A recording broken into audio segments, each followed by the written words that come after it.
O, sa lahat ng viewers ng Busilak Diary, please subscribe. Ingat kayo. God bless you.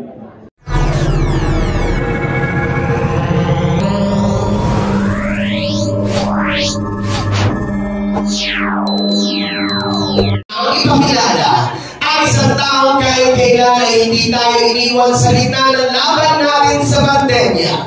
Ang isang taong tunay na nagbigay ng pagmamahal, malasakit at kalinga sa aking mga nanay at tatay.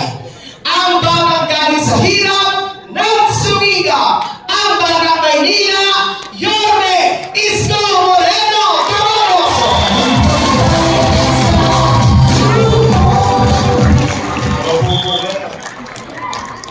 Hi! Hello! Di ba kayo nakatulog? Malamig dito para kayo nanonood ng live show. Tingnan nga natin kung bisig pa mga nanay ko. I love you. Doon sa Cordy. Yan, dyan nagliligawan eh. Sa balcony. Pag-date ka ng araw. Saan tayo? Ikaw mag-alala. Paldo ko ngayon. Sa balcony tayo. Hi! Hello! Bisig. Dito naman sa wakali. Hi! Hello! May kalalagyan kayo. Notice! Naka! Hi! Hello! Bisig na bisig.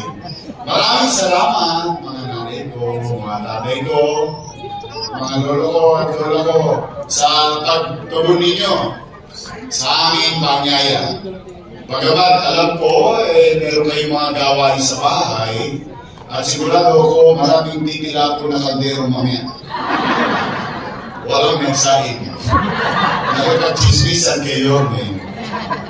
Opo, kaya maraming salamat sa inyo. Pero ito naman, pumanatag naman kayo mga nanay ko. Dahil hindi namin kayo pauwiin ng konsumido. Opo. Ang dami-dami ng problema sa buhay. Pati ba naman yung away ng mga politiko, problemahin nyo ba? Kaya dito wala kayong maririnig na panira o mga masasakit na salita. Opo. Alam naman ng taong bayan, kapag mag-aalala ang mga politiko, magkakaaway. Yung magkapitbahay, kaaway. Mention ko yan na yan. Sa iPad ka. Patapos sa eleksyon, yung mga politiko, pati-pati na. Yung magkapitbahay, kaaway pa rin. Kaya mabigyan ang tagubilin ko sa Yorme's Choice. Sabi ko sa kanila, oy, umayos kayo. Yung butaw, binigyan na kayo ng oras. Huwag nyo nang sayangin. Kung kayo'y tatakbo ng first time, sabihin nyo na lang kung ano ang gagawin ninyo. Kung kayo naman ay re-electionista, magulat kayo sa tao bayan. Ano ang ginawa mo sa 3 taon? Pagdating ng araw ng pagbubuo. Kaya natin ang taong bayan mag-desisyon. Tama ba? May namusuyo ko pa sa iyo dito. Buti naman. Lamig-lamig na eh. Uhulog. Kamusta mo kayo? Hindi salamat sa Diyos. Opo. Alam niyo kung minsan, ikinikipit balikat lang natin. Pagkising natin sa umaga ang mga bagay-bagay. Pero sa ito, salamat sa Diyos. Sabi bakit? Ilang taon pa lang ang nakakalipas. Lahat tayo, kasama kami. Takot at takot tayo, baka tayo magutom, baka tayo mamatay sa infeksyon ng COVID-19. In fact, kahit sa loob ng bahay, nangangamba tayo, may umahachila, ay may COVID. May COVID. Tama po ba? Kaya salamat sa Diyos, ano pa man ang nangyari, nahirap sa nagaan, at ano pa man, ang mga pagsubok sa kasalukuyan, salamat sa Diyos, ito tayo lahat. Buhay tayong lahat. Dahil ang buhay, may naman. Lo! Wala ko! Maranong gulat po kayo. Bakit pa kayo naghahanap ng ibang mayor kung meron namang mayor na nakaupo?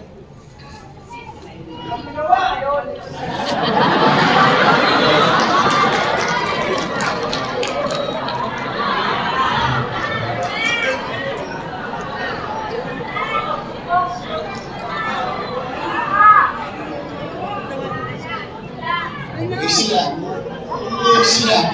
Puso nyo, nakatikip lang yan. Hindi, kaya ako lang naman inatanong. Siyempre, nangangamba din ako. Abay, bakit? Dahil ang mga nangaupo, mga alaga ko po yan. Oo. Inaruga ko po yan for almost 20 years. Bakit? Dalamang pagtanaw ko ng utang na loob kay Danny lang. Alam niyo yan. Yes. Hindi ko yan tinanggi. Hindi ko yan kinupli. In fact, tayo mga Pilipino, hindi lang Manila nyo, tayo mga Pilipino, isa sa itinatapos sa ilong natin, o pinagmamalaki natin sa buong mundo ng kaugalian, tayo mga Pilipino ay marunong tumaw ng Utang na loob. at ang utang na loob, walang katapusan pa yan. Kaya bilang pagtanaw ng utang na loob, inaruga ko yung kanya. Tingnan natin kung totoo ba. Una, Pilig Lacuna. Nakaupo? Nakaupo. Dennis Lacuna. Nakaupo? Yes. Lay Lacuna. Asawa ni Ate. Si Ate. Ilan sila? Happy. Masaya. Why would I change on someone's misgiving? Bakit kailangan baguhin ko yung pagkatao ko dahil sa kakulangan ng ibang tao? Hindi naman siguro. Kaya lang, may pakiusap lang ako. Baka naman kung po pwede, sa ibang bagay na lang ako tumanaw ng utang na loob. Bakit po? May utang na loob din naman ako sa taong bayan. Kung wala ang Diyos at wala kayo, wala naman ako sa kanilalagyan ko ngayon. Ngayon, masama naman bang dinggin ko yung panawagan ng taong bayan? Yung taong bayan ang sumisigaw na, bumalik ka na. Bumalik ka na.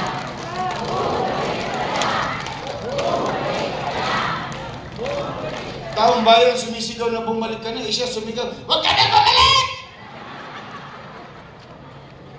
Panood niyo? Panood ko din. Nagulat ako. Para akong asawang inimpake sa maleta yung gamit ko, tinali sa labas ng pito, huwag ka na bumalik! Bakit sila natagalit? Bakit sila natatakot? Hindi naman sila may-ari ng pwesto na yan. Pag-aari yan ng taong bayan. In fact, kami ay empleyado lang ng mamamayan. At ang kontrata namin, 3 years. After 3 years, expire. Tapos pabalik ka ulit sa taong bayan. Mag-uulat ka. Pag nagustuhan ng taong bayan, ang trabaho mo, renew for another 3 years. Tama, mali? Tama. At ang katotohanan din, ang isang leader kapag naging mabisa sa kanyang tungkulin sa mamamayan, ipopromote pa siya ng taong bayan. Tingnan po ninyo, katulad ng akin, nag-umpisa po ko 23 anyos sa Tondo. Konsihal. 9 years. Finish or not finish, pass your paper. Tapos kayo mga taga-6, taga-5, 4, 3, 2 at 1. Ginawa ninyo akong Vice Mayor. Vice Mayor. Vice Mayor. 9 years. Finish or not finish, pass your paper. At ginawa ninyo kung nagagalit. Bakit nila pinangungunahan ang magiging desisyon ng taong bayan? Hindi naman para sa amin na magdesisyon. Mamamayan ang mamimili kung sino ang magiging leader nila sa kanilang sumasakop sa kanila. Tingnan po naman ninyo. Ba't naman po ako hindi magdaramdam? Iwawaglit lang akong nawala. Binago-bago na nila. Ang akala ko, hindi ko alam kung akala nyo rin po, na kung ano yung nagawa natin, nasimulan natin, itutuloy na lang nila. 3 taon lang akong nawala, binago na lahat. Partikular, ano yung unang-una nilang binago? Yung malapit pa sa akin na programa, patungkol sa senior citizen. Pag-usapan natin yun. Nay! Mga lola ko, di po ba tayo ay may buwan ng pensyon? At every quarter nakukuha natin. Tama? Nay, totoo ba na kapag wala ka sa araw ng payout, forfeited na yung pensyon mo? Mali yun. Panay aalalahanin natin kung paano ko yan sinimulan. Wala pa naman kayong Alzheimer's, no? Wala pa. Kasi yung iba sa inyo dito parang ginabot pa si Mayor Lacson. Sige, Villegas na. Anong ibig ko sabihin? Sa dinami-dami na nagdaang mayor sa lungsod ng Maynila, for the first time, bumoto kayo ng batang mayor. First time. Kasi lahat ang binuboto ng mga taga-Maynila nung araw pa na mayor, yung konti na lang ang birthday. Totoo naman. But you took the risk. You gambled to elect a young mayor. At yung batang mayor na yun, nakapag-isip ng programa para sa mayaman, sa middle class, sa mahirap, sa may sakit o wala, sa butante o hindi. Lahat ng senior citizen pantay-pantay may pensyon sa lungsod ng Maynila. Tama po ba? At anong sabi ko? Ano yung programa? Ano sabi ko? Nay, huwag kang magalala. Pag hindi mo nakuha yung first quarter, pagdating ng second quarter, doble ka. Tama po ba?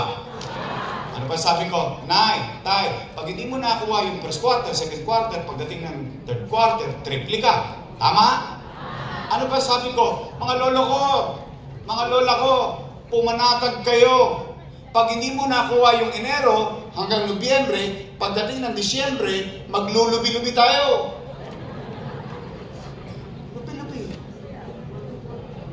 Enero, Febrero, Marso, Abril, Mayo.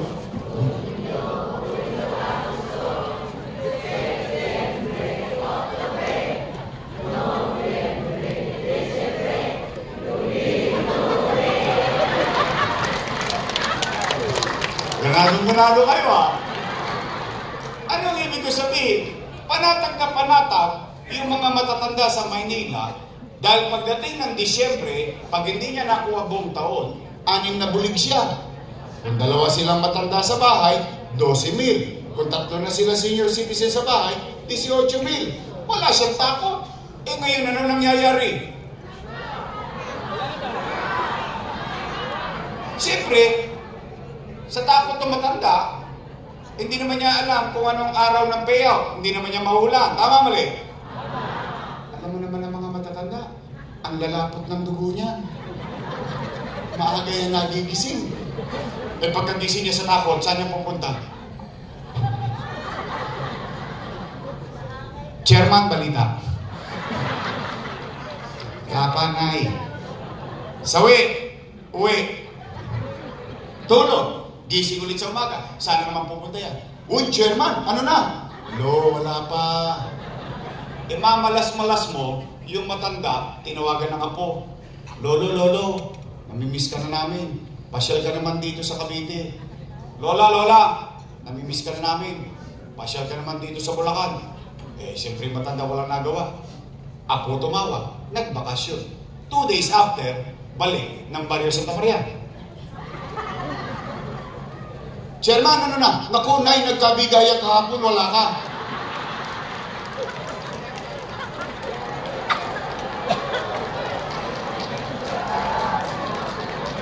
Talagang relate na relate ang ating mga lolo't lola. Kakakarampot na pera, 500 pesos, ipagdadamot pa natin sa matatanda. Why? Why do you have to change it? Itutuloy na lang nila eh. 500 piso, o real talk ha, sumukan nyo umuwi. Simula rito, hindi naabot yung 500 ninyo. At real talk, yung iba nga sa inyo dito, sa totoo lang, may 500 naman eh. May kaya naman eh. Kaya lang, it's not about the money. It is not about how much. It is for the first time, sa dinami-dami nagdaang mayor, sa tinagal-tagal ko nagbabayad ng amilyar, sa tinagal-tagal ko namumuhay sa Maynila, ngayon lang ako nakaramdam na may bilang pa pala ako, na mahalaga pa pala ako, na pinagmamalasakitan pa pala ako ng gobyerno. It is not about the 500. It is the act itself, giving value to your elders in the city. 500. In fact, yung iba nga sa inyo dito, pinagagalitan pa ng anak eh. Nay, huwag ka nang pumila dyan, ang init-init, 1.5 lang yan. Ako na magbibigay sa'yo. Ano sagot ng matanda? Ayoko ng pera mo, gusto ko kay Yorme. Tinatamos lang ng ilong ng matanda yun eh. The importance that you're receiving from the government. Nay, tay, totoo ba? Totoo ba na kapag hindi ka na botante, tanggal ka na rin sa pensyon? Malina naman yun. Ulitin natin ha. Anong sabi ko? Mayaman, middle class, mahirap, may sakit, o wala. Botante o hindi. Bakit ko isinama yung botante o hindi? Bakit? Dahil yung matanda, patuloy na tatanda at magkakasakit. Ngayon, yung asawa mo, yung nanay mo, yung tatay mo, buhay pa, tao pa, humihinga pa, mamamayan pa ng lungsod ng Maynila. Hindi nakaboto ng 2 beses, ditanggal na sa listahan. Pero tao pa, inaalagaan mo pa. Dahil walang pakinabang sa boto, wala ng pensyon. Wow! Lupit nyo rin. Tatanda din sila. Una-una lang yan. Mauna na sila. Hindi nyo napasin? For the first time nakakita kayo ng gobyerno, pinagpantay-pantay ko lahat. Alam niyo bakit? Mayaman, middle class. Usually kasi gobyerno, may kinikilingan yan eh. Hindi. Ang ginawa ko, para hindi na magkasamaan ng loob, pagkaingitan, yung magbibigay ka na lang, nakasasakit ka pa ng damdamin ng iba. Birin mo kung dati-rati, asawa mo, 2 kayo, tumatanggap kayo, na-stroke yung asawa mo, 6 na taon na, hindi na nakaboboto, titanggal na sa listahan. Pero inaalaga mo pa. Ano kaya mararamdaman nung wala ng kakayanang paliwanag ang sarili niya? Sasama ko. Masakit yun. Huwag na lang tayo magbigay. Kung makasasama rin tayo ng loob ng iba. Nay, tay, totoo ba? Wala na raw yung gatas na issue? Totoo bang pinalitan ng stick ko? Totoo. Galit talaga sa inyo. Piniinom po kayo ng gatas para lumakas kayo, binigay sa inyo diabetes. Nay, tay, totoo ba? Wala na yung brown rice at black rice? Wala na talaga? Nay, tay, alam niyo ba yung story ng black rice? Napagalitan pa ako ng matanda dyan. Sabi sa akin, ikaw hindi mo na kami mahal. Bakit po, nay?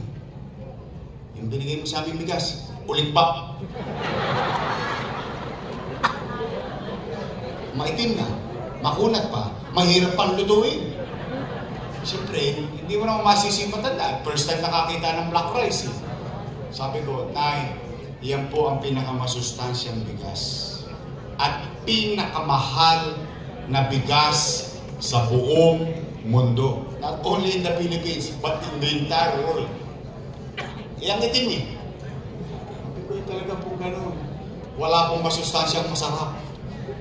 O, Nay, Tay, totoo ba yung cake naging cupcake? Totoo ba yung sinasabi nila? Totoo ba talaga?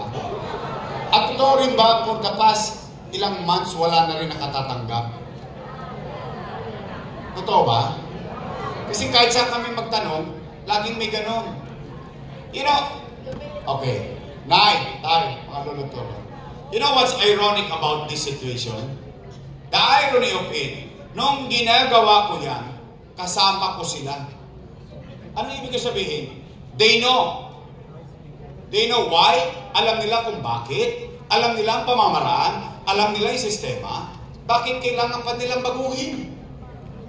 Alam nila ang dahilan kung bakit ko ini-spoil yung mga matatanda sa Maynila. Alam niyo kung bakit ko po kayo ini-spoil? Alam niyo kung bakit? Kasi konti na lang birthday niyo.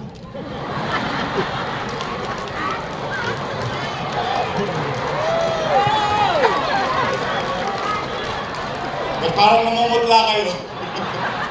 Pag-birthday pinag-uusapan. But kidding aside, kidding aside, alam mo yung pakiramdam na bata ka, nasa loob ka ng bahay, yung matanda binibigyan mo ng ngiti, yung ipinararamdam mo sa kanyang may bilang pa siya, may halaga pa siya, pinagmamalasakitan mo pa siya. That's the concept behind the program. In fact, ako, nanay din. Tatay kayo, nanay kayo, ako, magulang din. Sa totoo lang, minsan nga, nakasasakit ang damdamin yung mga anak natin. Sabay, dumarating sa bahay, ginagawa tayong istante. Dumaan! Hoy, anak, nandito pa ako, buhay pa ako. Hi, good morning. Sa totoo lang, minsan nararamdaman natin yun eh. Pero ito, may isang bata sa City Hall, sa Loton, na nasa dulo ka ng walang hanggan ng Maynila, nasa loob ka ng bahay mo, alam mo, may nagmamalasakit pa sa yung gobyerno ng lungsod ng Maynila. Why change it? Why change it? Pagdating sa senior, pawala ng pawala, pahirap ng pahirap. Pakonti ng pakonti, pero kung makagasto sila ng milyon-milyon, linggo-linggo sa Sumba, doon sa Ross Boulevard. Kung makagasto sila sa fashion show, milyon-milyon, doon sa City Hall, pagdating sa matanda.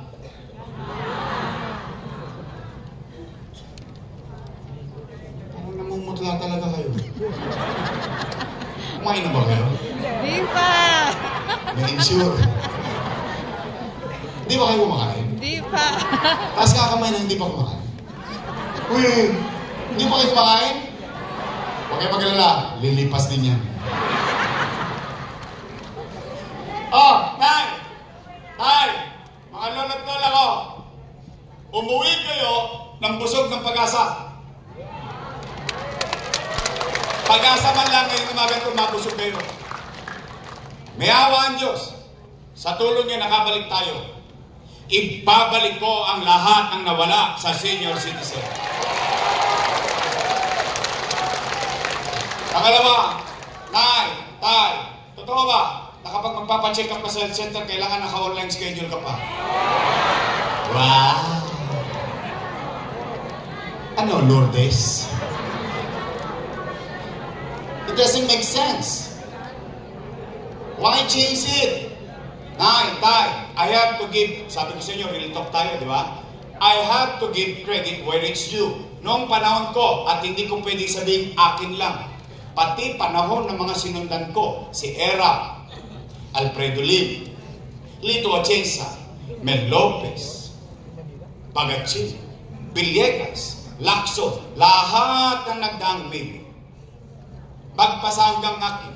Ang daang bayan pagpupunta ng health center, 1-2. 1-2 sawa.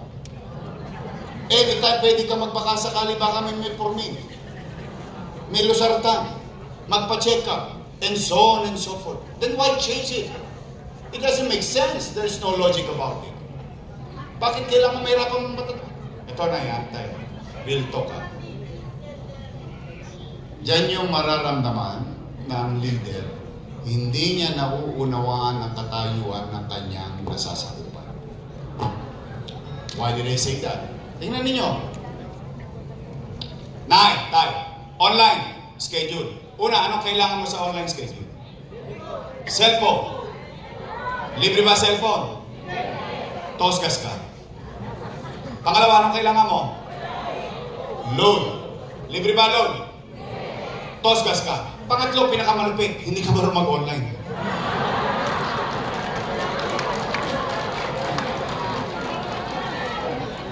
Nay, anong pangalan nyo? Nanay Alice. Sample lang ito, just for the sake of conversation. Hindi ito mangyayari sa inyo. Halimbawa, si Nanay Alice, isang araw, hinahapon.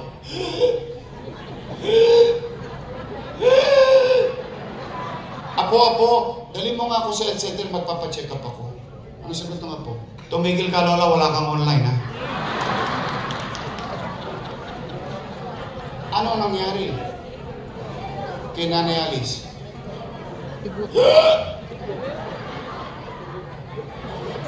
Paalam na. Doesn't make sense. Why? Why do we have to change it?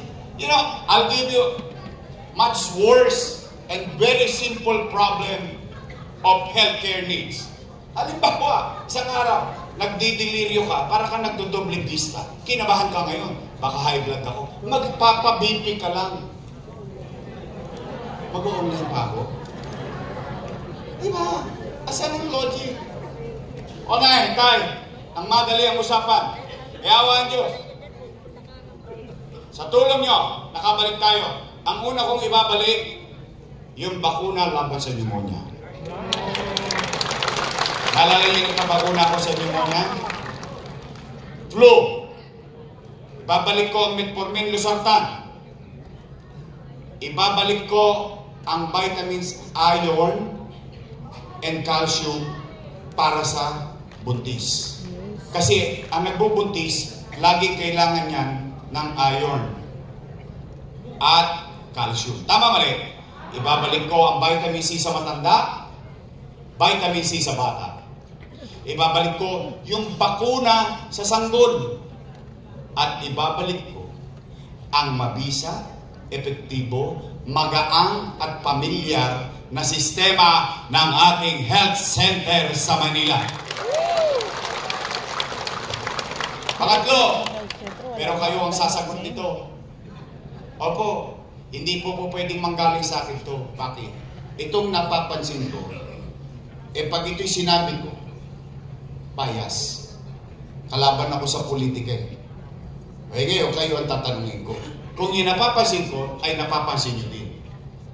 Nay, mga lolo't lola ko, napapansin nyo ba parang dumudugyot ulit ang Maynila ngayon?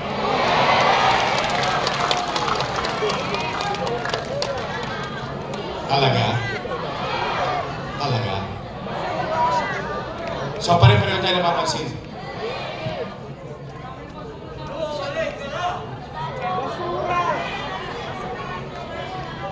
What happened to us? Ito, ang galing mo tayo. Ang mapauto sa'yo. Ang galing mo. Kaya mo, napansin niya yan, no? Nay, ito inabot niyo naman lahat to eh. Naalala niyo noong 1992? May dating mayor, nagkalat ng basura, Maynila. Binoto ninyo si Alfredo Lim. Naalala niyo? I-reminisce lang natin why we changed the mayorship at that time, ng panahon. Sumalangit tawa ang kaluluwa ng dalawa. Napag-uusapan lang natin yung sitwasyon ng Maynila.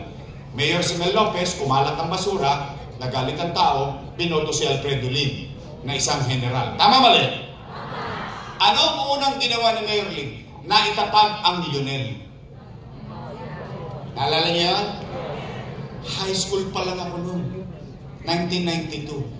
Ano nangyari? Luminis ang Maynila. Nasanay ang tao at yung truck nakapapasok sa eskinita, sa looban. Tama mali? Panatag na ang pamumuhay ng tao patungkol sa basura. Na-resolve ni Mayor Lim. Itinuloy ni Lito Atienza. Naalala niyo, 9 years? Oh. Tapos, nung nanalo naman si Alfredo Lim ulit, itinuloy ulit ng 6 years. Ibig sabihin, magkakalabang mayor, magkakaaway. Magkakakompetensya yun eh. Tama, mali? Pero tinuloy ang servisyo ng Lionel. Ayos naman ang basura. Ito pa malupit. Nanalo si Erap, 1 taon lang, tinanggal ang Lionel. Anong sumunod na nangyari sa Maynila na naman? Then, binoto nyo akong mayor. Ibinalik ko Lionel. Gumanda ba? Umayos ba ulit ang koleksyon ng basura?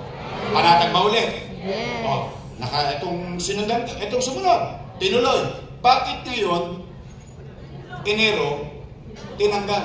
Why change it? Ano naging epekto?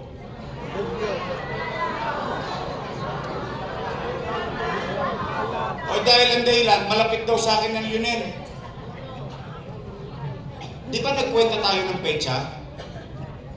1992, high school pa lang ako. Nandiyan na yan. Why? Bakit pati magkakalabang mayor, tandaan niyo, naglaban ng matindi si Lito Atienza at si Alfredo Lim. Pero bakit itinuloy nila yung servisyo? Kasi alam na yung sistema ng hakot ng basura sa lungsod ng Maynila. Ngayon, tama yung sinabi mo, Tay. Paano papasok yung panghakot ng buhangin sa iskinita sa baryo? Hindi totoo. Di ba? Peter po, paano papasok? Sige. Mahirapan mo tao. Nga, Tay, yan, basura. Ang problema ng basura, ito ha, isa sa nakatatakot sa problema ng basura. Walang pinipiling edad yan. Walang pinipiling katayuan sa buhay yan. Lahat tayo pwedeng magkasakit dahil sa basura. Tama, mali? Ngayon tayo, yan basura. Ito, 17 lang ang syudad. O 16 na syudad, isang munisipyo sa Metro Manila. Tingnan nyo, pang 17 tayo. Kulela. Sa economic growth. Anong ibig sabihin niya? Teka muna. Yorme, sa iyo ba galing yan? Philippine Statistics Authority. Gobyerno. We are number 17 out of 17. Nasa laylayan. Kapitolyo tayo ng bansa. Tinalo pa tayo ng munisipyo ng Pateros. Na ang tinda lang ay itlog, balot at penoy. What happened to us? Kung dito 17 tayo, ay dito naman number 1 tayo. Sa krimen. We are now number 1 in crime index in Southeast Asia. Anong ibig sabihin niyan? Yung epekto niyan. Nararamdaman ba ng tao? Ay, kayo tatanungin ko. Nagkalat na naman ba ang holdapan? Snatching, patayan, droga, nagbalikan na naman ang mga siga sa kalsada. Tama, mali? What happened? Umayos niya. Naalala niyo nung araw, nung ginawa niyo akong mayor, ano sabi ko? Sa mga kriminal. On a public address, live on Facebook. Ano sabi ko? Kayong mga kriminal, mga tulongges, hindi ko kayo mapipigilan gumawa ng krimen. Kung yung nanay at tatay niyo, hindi kayo mapantayan eh. Ako pa kaya. Ano ang pinangako ko sa taong bayan? Sabi ko sa mga batang Maynila, pumanatag kayo. Pag ang mga kriminal ginawa ang krimen sa Maynila, ang ikamamatay nila, puyat. Dahil hindi ko sila patutulugin hanggat hindi sila nauhuli ng alagad ng batas at sila'y papapanagutin ko sa mata ng batas sa husgado at ihohoyo ko sila. Bakit ko sila gusto makulong? Kasi ayaw ng kriminal makulong. Mas gusto ng kriminal mamatay siya. Maniwala kasi, but I grew up with them. Pare-pareho yung iniisip niyan. Mas gusto ng kriminal na lumaban na lang sa lespo para pag napatay siya, tapos na problema niya. At kung napatay niya na may pulis, siga siya. Kaya ayaw makulong ng kriminal, kaya ayaw nila sa akin. Kasi sa loob ng kulungan, may bakokang, galis-aso, alimpunga, puto, lisa, tulok, luga, at para silang sardinas. Ang ibig sabihin, buhay pa sila, mala-impyerno na ang buhay nila sa loob ng kulungan. Kaya ayaw nilang makulong. Kaya pikon na pikon sila sa akin. Bakit? Buhay pa sila, pinahirapan na sila ng sistema. Oh. Ano ang epekto? Our crime rate did not slide. It died. Virtually, nobody wanted to do crimes in the city of Manila. Why? Takot makulong eh. Di ba pinipresent ko lagi? Yes. Buhay. Buhay. Pinananagot ko sa batas. Grabe. Bakit naman Paborito, ganun? paborito ko yung ano niyo. Nay, Every tay. Friday. Naalala niyo po ba? Noong ako yung mayor. Naalala niyo nung araw may gobyerno sa umaga, sa tanghali, sa hapon, sa gabi, hanggang madaling araw may gobyerno sa lungsod ng Maynila. Naalala niyo yan? Naalala niyo ba yung gobyerno mabilis kumilos? Namimiss niyo na ba yung ganong gobyerno? Yes! Then tay, mga lolo't lola ko, help me make Manila great again. Yes! Let's make Manila great again. Pangapat at panghuli, para uwi na. Gutom na rin ako. Mag 11:30 na. I love you. Pag umabot doon ng alas 12, mag-aabono si Joey Uy. Nasa SM pa naman tayo. Joey! Baka naman. Tay, sabay-sabay nga tayo. Joey! Yummy! Baka naman. Baka naman! Sige. Tay. Pero ito yung pinaka-importante sa lahat. Bakit? Usapin ng pera ng taong bayan. Mahalaga ba sa inyo yun? Dapat lang. Pera nyo yun. Tay. Nakalulungkot isipin na yung mga dati kong kasama, yung mga inilagaan ko, nung araw, puro papuri sa akin.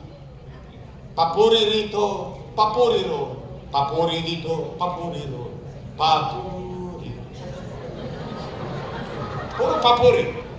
Pati yung congressman ninyong pastor.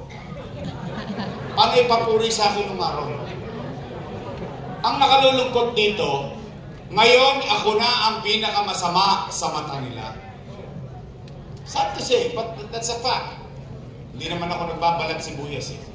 Okay lang. Tay, ano sabi nila? Si Yorme, maraming iniwang puta. Narinig niyo yan? Narinig ko rin eh. Sinabi ba nila yun? Napanood ko din eh. Tay, real talk. Gusto niyo marinig ang sagot? Dapat lang. Sagot sa sinasabi ko ng utang niyo. Tay, gusto niyo bang marinig ang sagot sa akin mismo mong galing? Dapat din. Why? Leaders, as a matter of universal rule, no? Ang mga leader sa buong mundo, dapat panindigan niya yung kanyang ginawa sa kanyang mamamayan. You should own responsibility. You owe it. Hindi para magturo ka ng daliri at mukha ng ibang tao.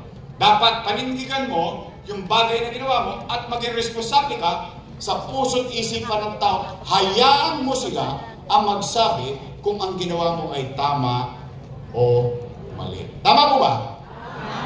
Tanong lang, taas ang kamay nang may anak dito. Di, mukhang dalaga pa yung iba eh. May anak kayo? May apo kayo? May pamilya kayo? Really talk. Kapag walang makakain ang anak niyo, gagawa niyo ng paraan. Yes. Wait. Di nga. Itatawid nyo. Iraraos nyo. Gagawin nyo ang lahat.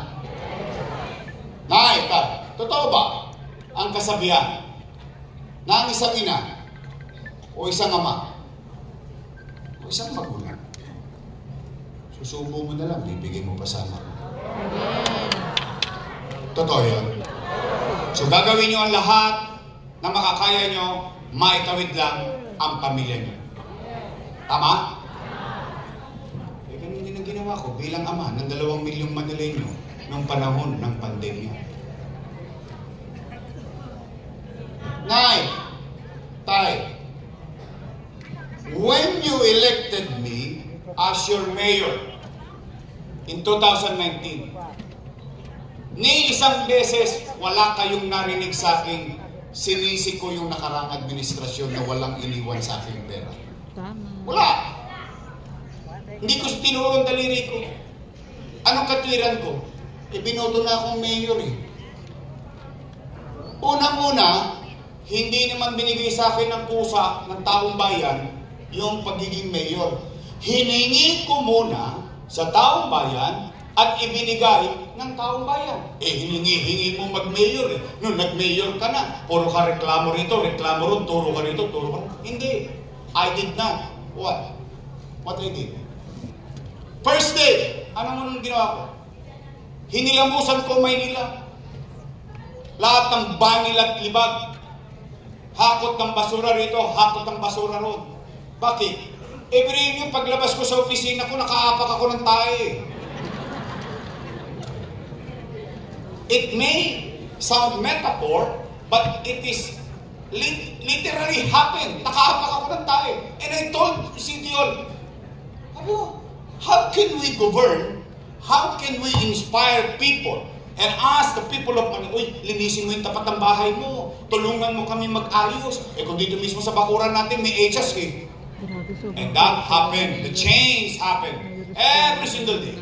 Rekto nyo. Lahat ng kalsada, pinaluwag ko lang, binalik ko sa tao. Umaayos sa tao. In fact, you can check and Google it.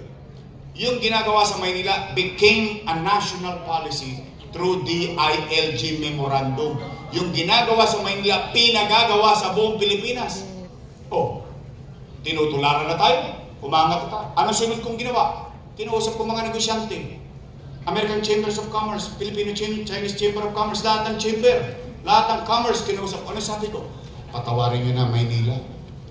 Alam ko, inabuso kayo sa mga nagdaang panahon. Bumalik na kayo rito. Bakit? Kasi gusto ko magkatrabaho tao. Ano nangyari? Magkatrabaho tao. Umaangat na tayo. Gumaganda na income ng Maynila. I went further. Ano sabi ko sa Jollibee, McDonald? And so on and so forth. Uy, ba't naman sa Japan pwede magtrabaho senior citizen? Bakit dito sa mga Pilipinas hindi pwede? Pumayag sa akin ang Jollibee, ang McDonald, mga inasal. Nagkaroon ng pagkakataon ng isang PWD makapagtrabaho, ang matatanda makapagtrabaho. Tayo, umaangat na tayo. Crime rate. Virtually, nothing is moving in Manila. It died down. Lumilipad tayo. Paahon na tayo. Nabangga tayo. May pandemya. Tanong, maulaan ko ba na magkakapandemya? Hindi. Ano nangyari? Anong epekto ng pandemya? Wasak ang ekonomiya. Ng Maynila? Hindi. Ng Pilipinas? Hindi. Ng buong mundo. Walang ekonomiya, walang hanap buhay. Walang hanap buhay, walang pizza. Walang pizza, walang chicha. Tama mali? Ano sabi ko? Nay, pumanatag kayo. Huwag kayong mag-alala. Pag ako wala nang maibenta, nakita niyo itong City Hall na relo, ipatatas ako to kay Tambunting, makaraos lang tayo. Sinabi ko naman talaga yun. As a matter of metaphor. Di ba? Anong ginawa? 3 months. 3 months. Hindi ako umuwi ng bahay. Not a single day. Not a single night. Sa City Hall ako natutulog. Bakit? 2 milyong bibig umaasa sa kanyang gobyerno. 2 milyon tao natatakot. Baka siya'y mamatay sa infeksyon ng COVID-19. 3 months. Ano naging epekto? Kayo, mga nangabuhay dito. Bakit? Saksi kayong buhay. At matangos ng ilong nating sasabihin, noong panahon ng pandemya, walang nagutom sa lungsod ng Maynila. Buwan-buwan, may food box bawat pamilya. Not household. Yes. Per family, mayaman, middle class, mahirap, pantay-pantay. Bakit per household? Bakit per family? Because sa household, Grabe, minsan may galing talaga dalawa, ni tatlong Yorme. pamilya. Buwan-buwan! Hindi pa nga nauubos yung isang food box, dumarating na may isang food box. Kaya nga iba binibenta na sa online. Okay lang. No. Nay, tay, food box. Magsiyasat po kayo. Ipinagtampo to sa akin ng maraming mayor, partikular na sa Metro Manila. Ang Maynila lamang ang tanging lungsod at naunang nakabili ng sarili niyang bakuna para sa kanyang mamamayan dito sa atin. 500,000 doses. Kaya nga hindi nyo napansin na una tayo nagbakunahan. Yes. Naitay, India, nagkakaubusan ng oxygen. Pilipinas, nagkakaubusan ng oxygen. Sa Maynila, tangke-tangking bodegang oxygen nandoon sa Santa Ana Hospital. Naitay, tayo may remdesivir, tocilizumab, molnupiravir, mamahaling gamot. Dang-dang libong isa, mabuhay lang ang isang pasyenteng taga Maynila na may COVID-19. Naitay, Lourdes, wala nang bakante. UST, wala nang bakante. St. Luke's, wala nang bakante. Mga pribadong ospital, wala nang bakante. Sa Maynila, in 52 days, nagawa. Manila, COVID-19 Field Hospital worth 300 million pesos. Naitay, habang kinakarap ko sa kanan, yung pang-araw-araw na pangangailangan tao, paano kung may tatawid, paano may susurvive ang tao. Sa kaliwa, hindi ako nagpapigil ng alin, ng pinangako ko sa tao. Ang yung sinabi kong aayusin ko ang Maynila, hindi ko ginamit, pwede ko namang gamitin na maging dahilan o mag-excuse, magtamad-tamaran, magturo-turo. Ay, hindi, pasensya na kayo. Pinangako ko sa lang. Bakit pandemya muna ngayon? Hindi. Habang may pandemya, tinatatag Condominium 1. Grabe. Condominium 2. Galing talaga. Wala akong masabi kundi ang galing. Sa Lazaro Residence, sa Sebastian Residence, Pedro Hill Residence. Tay, nung isang linggo, pinamigay na ang Pedro Hill Residence sa Sebastian Residence ng kasalukuyang administrasyon. Sabi niya, siya raw ang gumawa. Pero yung pinampagawa niyan, kasalanan ko kasi inutang ko. Pag utang, ako may kasalanan. Pag problema, ako may kasalanan. Pero pag papinapangan ng tao, Naitay, Basek Community, Townhouse, Naitay, bagong ospital sa Baseco. 3 years nang tapos, hindi pa bukas ngayon. Yes. 3 years nang tapos yan. Tingnan ninyo, kung may kaibigan kayo sa Baseco, hindi pa yan bukas. Naitay, itinatag, bagong ospital ng Maynila, 10-story fully air-conditioned public hospital na may MRI machine, na may CT scan machine. Ang ipinagtataka ko, wala pa nakakagamit na taga Maynila ng MRI machine at CT scan machine. Sino nakagamit na sa inyo? 100 milyon. Paano masisira ang isang bagong gamit? GE. Naturingang doktor sila. For whatever reason is that you have to find ways. You don't make excuses.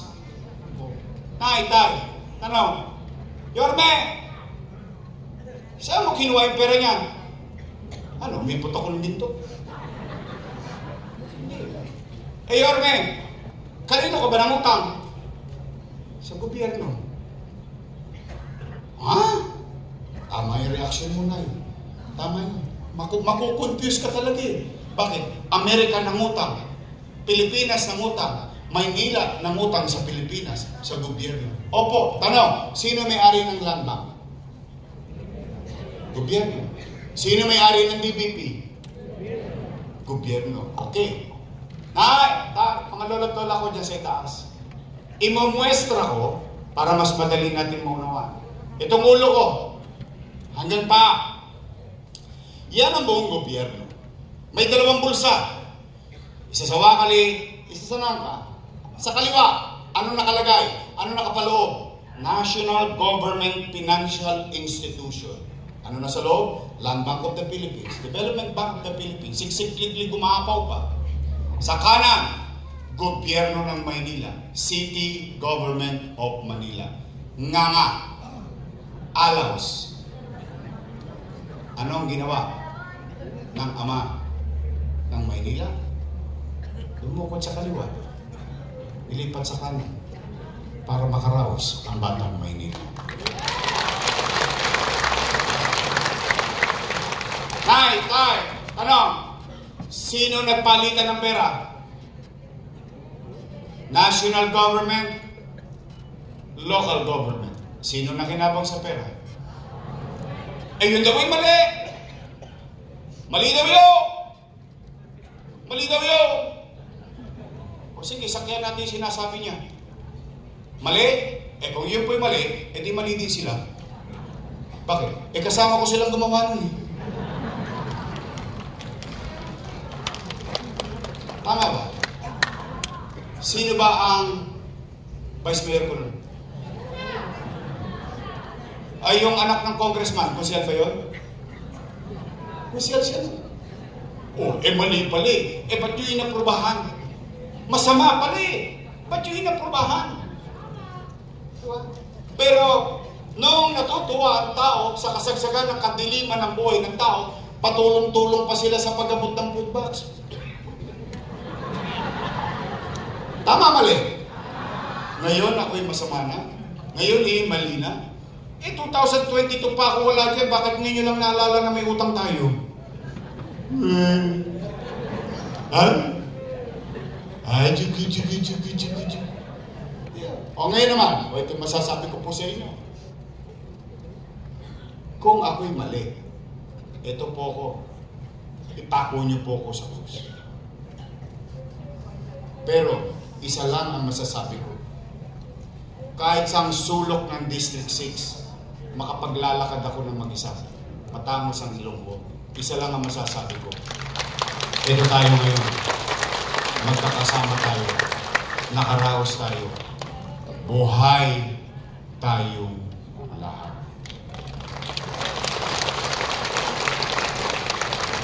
Kaya na, pwede ba akong makisuyo sa inyo? Nakikisuyo pa naman ako. Meron lang ako ipasasabi. Kasi malamang sa hindi ipatatawag din kayo nun.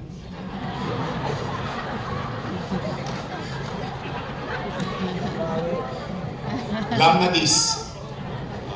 Hindi, may pasasabi lang naman ako. Hindi naman mabigat yung ipasasabi ko. Kasi hindi man naharap sa akin yun eh. Tayo. Hindi pinatawag na kayo. Magpe-presenta na sila ng mga kasamaan. Kasi lahat doon, ako may kasalanan. Pati basura, mukhang may kasalanan eh. Kala hindi ako mayor, ako may kasalanan. Anyway, pag sinabi na, utang. Nay, pwede ba pakisabi niyo naman? Ay, may pinasasabi si Yorme. Magsilayas na raw kayo dyan, siya na magbabayad ng utang. Yeah, boy. Pwede? Promise? Sino wala utang? Nasa kamay? Dahil puro utang ang sinasabi ni Yorme. Ilang buwan na lang. Bakit? Bahala na si Yorme dyan. I'll try to simplify. Ganun ang pagiging magulang eh. Ganun ang pagiging ina. Ganun ang pagiging ama. Lahat gagawin mo sa kinabukasan at kung paano mo may raraos ang pamilya mo. If you consider your people in the city of Manila as your family, but if not, that's another story. Di ho ba? Kayo ba gagawin niyo pa talaga lahat para may raraos ang pamilya niyo? Yes. Simple lang. Ganun din ang gobyerno. O na, tay, mga lolo't lola ko, after everything said and done, ayan na, nasabi na ang lahat. Kayo matanong ko, gusto niyo pa ba akong bumalik?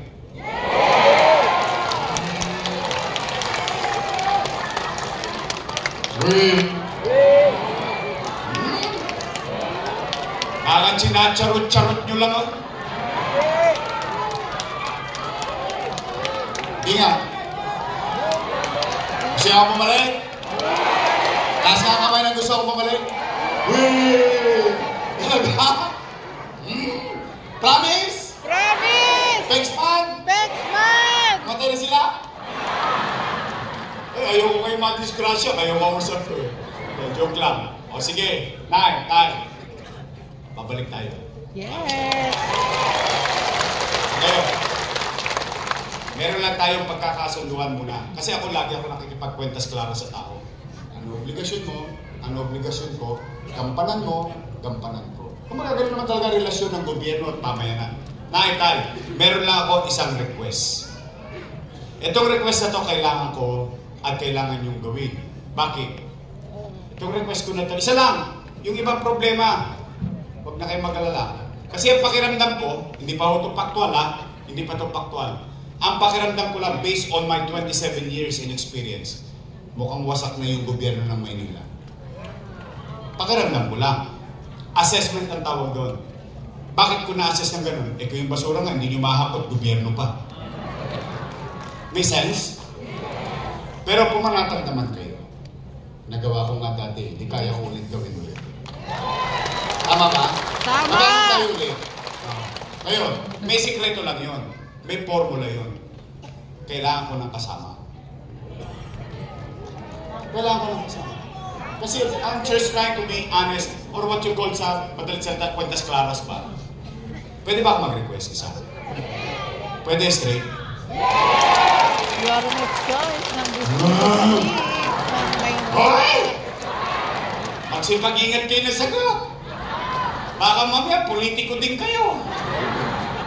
Pangako ng pangako, napapako naman. Mga taga-sais, sisingilin ko kayo. Pagtapos ng eleksyon, bibili ako ng dividendaso. Bubuksan ko yung gitna nun, yun yung prueba. Pagbasa ko ganyan. Mario, Peter, isang kamesa. Uy, nagtotoo. Oh, pag kayo nagtotoo, after eleksyon, ako naman ang singilin. Promise? Abatan ko yan. Oh, andyan. Doc! Mercado! Pete Marasiga! Aloy Walter Castaneda! Joel Elmer Pa! Christian Joey Uy! At yung kasing edad nyo. Lalo nyoy! Patay na yan, bumangon pa. Di ba pinatay sa Batang Quiapo si Noy? Bumangon pa para sa inyo. Oh, ang masipag dating konsyal, Lou Veloso. Ito'y Congress. Di ba kayo napapagod? Sabi ni nanay, walang kapagoran Sige. basta si Yorme. Alam niya, Nay, di po ako perfecto. May mga kasalanan din po ako sa buhay. Isa sa mga kasalanan ko, hindi ako nakapagsisimba ng madalas ng linggo. Pero ako naman, takot ako kay Jesus at kay Mama Mary. I always pray. Kasi sabi ng nanay ko, ang Diyos pwede mo makausap kahit anong oras. May tawad, guidance, and blessings, and so on and so forth. Pero may sinabi din ang mga matatanda. Ano sinabi ng mga matatanda? Ewan ko kung narinig nyo na sa kanila. Magsipag-ingat kayo sa mga bulang propeta. Narinig nyo na yun? Sa matanda ko narinig nyo yung pala nasulat pala sa Biblia. Ayan o. Mateo 24:11, lilitaw ang maraming bulaang propeta at marami ang maliligaw nila. Now, my point is, you know, this is democracy. Okay naman ako eh. Ang ayaw ko lang, ginagamit ang pagiging pastor para sa politika. Yun naman akin. Kahit sino, kahit ko, pwedeng tumakbo. Hindi kanina, tinanong ka. Di ba? Gusto mong vice mayor? Approve. Pero pagiging pastor, kasi alam mo yan, nakakatakot yan. Meron niyang first collection. Second collection. Hanggang fourth collection. At ang sasabihin ni pastor, ito ay alay natin sa langit. Iahagis ko. Lahat ng babagsak, akin. But, you know, kidding aside, it's a serious matter. Matanong ko lang po kayo, ito lang survey ko lang, personal. May nakinabang na ba dito patungkol sa ginagawa sa Quadco? Wala. Emotionally, psychologically, learning, or information, napakinabangan na ba natin yung Quadcom?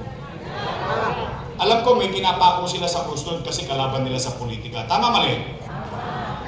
What happened to District 6? That's my point.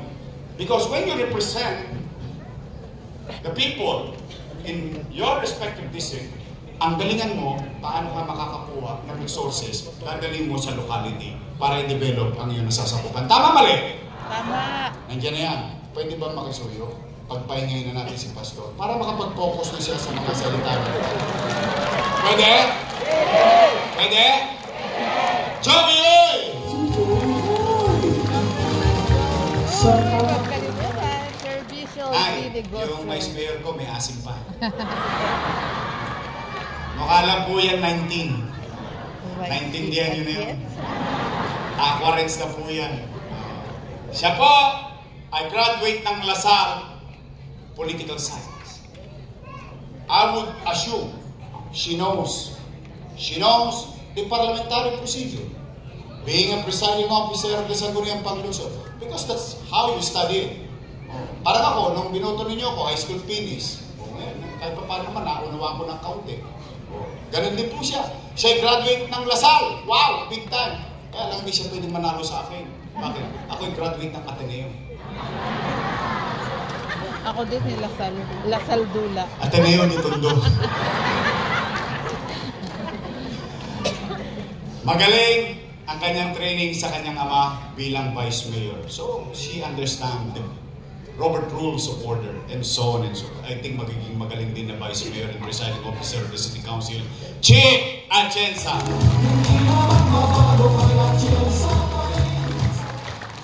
Straight? Straight! Amis? Naalala niyo ba mga pangalan nila? Baka makalimutan niyo. 108 days to go. O, di ganito na lang. Pagdating ng araw ng pag-ukom. Pasimple na lang natin laban. Dalawang grupo lang naman pagpipilian niyo. Unang grupo, Yormes Choice. Matamis. Kabilang grupo, Ladies Choice. Kayo may sabi nun, hindi ako. Promise, Yormes Choice tayo lahat? Yes! Sa inyong pamilya? Yes. Sa inyong anak? Yes. Maraming salamat. Ay, tapos na po. Para hindi natin makalimutan ang Yormes Choice, ang Ladies Choice. Kasi huwag natin sila kakalimutan sa Mayo, yung Ladies Choice. Dahil bibigyan natin sila ng team song. Ito po ang team song natin sa Ladies Choice.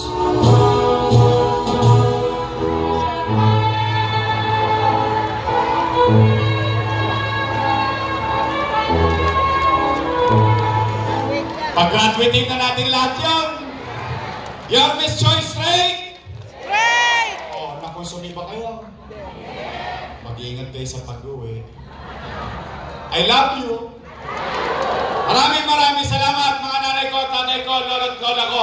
Pagpalain naman kayo ng buong may kapal. Manila! God first! God first. Thank you. Maraming salamat po muli. Yorme Isko Moreno de Magoso at Vice Mayor G. Atienza. Mga